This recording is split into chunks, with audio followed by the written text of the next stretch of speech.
How can school leaders effectively implement continuous improvement cycles to enhance student learning outcomes? Well, as an administrator at a turnaround school, improving student outcomes was our primary focus. So in partnership with our instructional coaches, we implemented a continuous improvement framework that included data reviews, professional development, classroom observations, coaching cycles, and learning walks. While meeting the turnaround requirements was challenging, through our coordinated efforts, we successfully improved our student outcomes and were released from state observation. Continuous improvement cycles are more than just a trendy education concept. They're a robust framework for transforming how students learn. Based on recent research and implementation studies, here's what school leaders need to understand about making these cycles work effectively.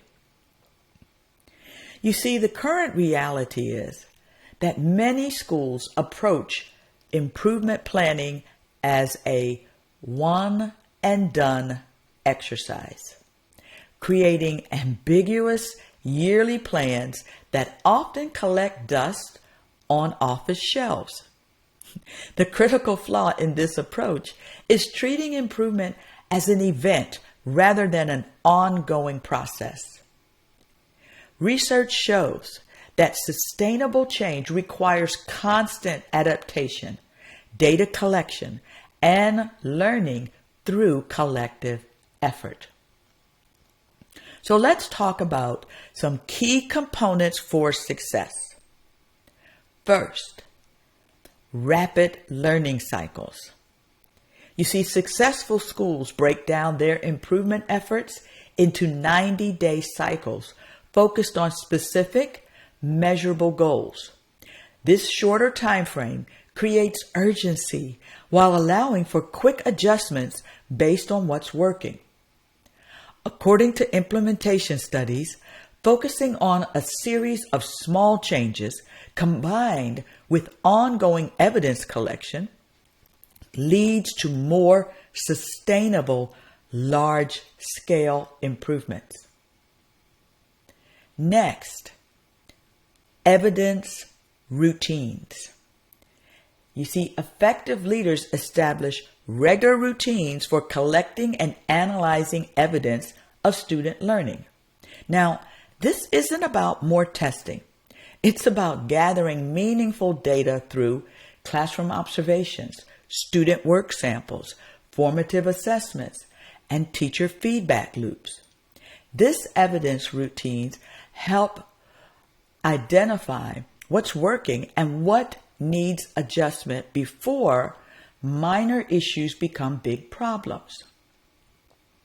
Followed by collaborative implementation.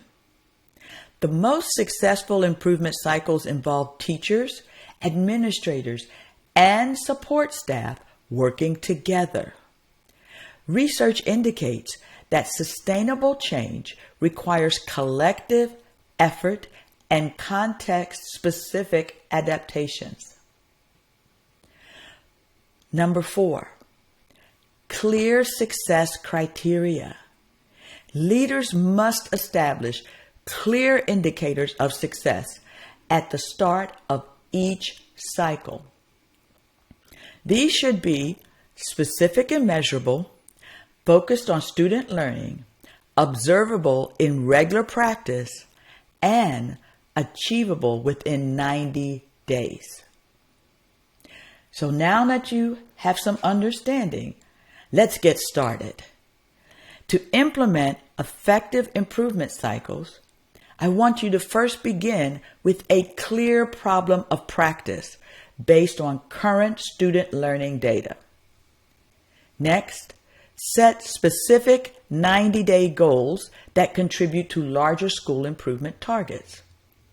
Followed by identify 2 to 3 high leverage strategies to test during the cycle.